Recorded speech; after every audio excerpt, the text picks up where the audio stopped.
गजलक्ष्मी मैया की जय। मैं आप सब लोगों को महालक्ष्मी व्रत की कथा सुनाने जा रही हूँ। कथा को सुनने से पहले लाइक कर देना, कृपया चैनल सब्सक्राइब कर देना, धन्यवाद। हाथी पर सवार माँ लक्ष्मी जी की जो पूजा करता है उसके जीवन में अपार खुशियाँ और शांति बनी रहती है, धन की प्राप्ति होती है, सुहाग अमर रहता है। एक समय महर्षि श्री वेद व्यास जी हस्तिनापुर पधारे। उनका आगमन सुन महाराज धृतराष्ट्र उनको आदर सहित राजमहल में ले गए। स्वर्ण सिंहासन पर विराजमान कर उनका पूजन किया। श्री व्यास जी से माता कुंती तथा गांधारी ने हाथ जोड़कर प्रश्न किया, हे महामुनि, आप त्रिकालदर्शी हैं, अतः आपसे हमारी प्रार्थना है कि आप हमको कोई ऐसा सरल व्रत तथा पूजन बताएं जिससे हमारा राजलक्ष्मी, सुख संपत्ति, पुत्र पौत्रादि व परिवार सुखी रहे। इतना सुन श्री वेद व्यास जी कहने लगे, हम एक ऐसे व्रत का पूजन व वर्णन कहते हैं जिससे सदा लक्ष्मी जी का निवास होकर सुख समृद्धि की वृद्धि होती है। इसे गजलक्ष्मी व्रत भी कहा जाता है, जिसे प्रतिवर्ष अस्मिन कृष्ण अष्टमी को विधिवत किया जाता है। हे महामुनि, इस व्रत की विधि हमें विस्तार पूर्वक बताने की कृपा करें। तब व्यास जी बोले, हे देवी, ये व्रत भाद्रपद शुक्ल अष्टमी से प्रारंभ किया जाता है। इस दिन स्नान करके 16 सूत के धागों का डोरा बनाएं, उसमें 16 गांठ लगाएं, हल्दी से पीला करें। प्रतिदिन 16 दूब व 16 गेहूं डोरे को चढ़ाएं। अश्विन कुमार मास कृष्ण अष्टमी के दिन उपवास रखकर मिट्टी के हाथी पर श्री महालक्ष्मी जी की प्रतिमा स्थापित कर विधिपूर्वक पूजन करें। इस प्रकार श्रद्धा भक्ति सहित महालक्ष्मी जी का व्रत पूजन करने से आप लोगों की राजलक्ष्मी में सदा अभिवृद्धि होती रहेगी। इस प्रकार व्रत का विधान बताकर श्री वेद व्यास जी वे अपने आश्रम को प्रस्थान कर गए।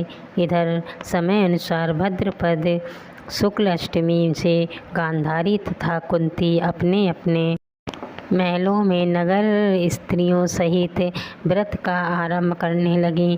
इस प्रकार 15 दिन बीत गए। 16वें दिन अस्मिन कृष्ण अष्टमी के दिन गांधारी ने नगर की सभी प्रतिष्ठित महिलाओं को पूजन के लिए अपने महल में बुलवा लिया।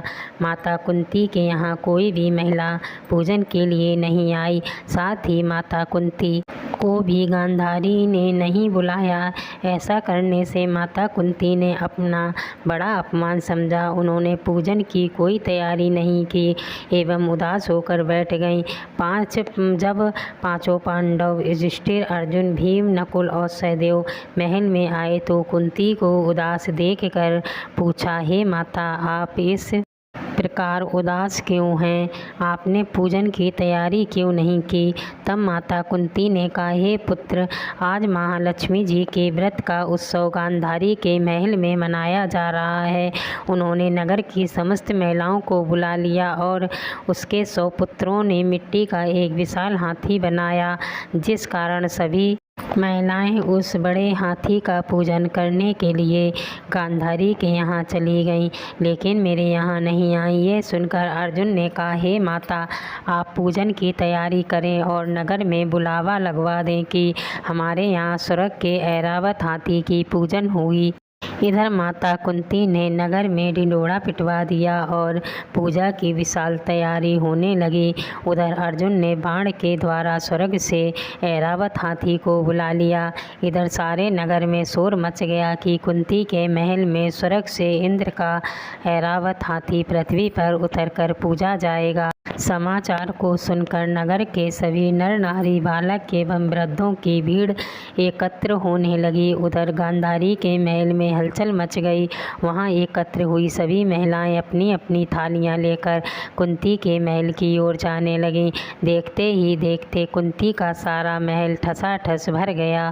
माता कुंती ने ऐरावत को खड़ा करने हेतु अनेक रंगों के चौक फुरवाकर नवीन रेशमी वस्त्र बिछवा दिया। नगरवासी स्वागत की तैयारी में फूल माला, अबीर, गुलाल, केसर हाथों में लिए पंक्तिबद्ध खड़े थे। जब स्वर्ग से ऐरावत हाथी पृथ्वी पर उतरने लगा तो उसके आभूषणों की ध्वनि गूंजने लगी। ऐरावत के दर्शन होते ही जय जयकार के नारे लगने लगे। सायंकाल के समय इंद्र का भेजा हुआ हाथी ऐरावत माता कुंती के भवन के चौक में उतर आया। तब सब नर नारियों ने पुष्पमाला, अबीर, गुलाल, केसर आदि सुगंधित पदार्थ चढ़ाकर उसका स्वागत किया।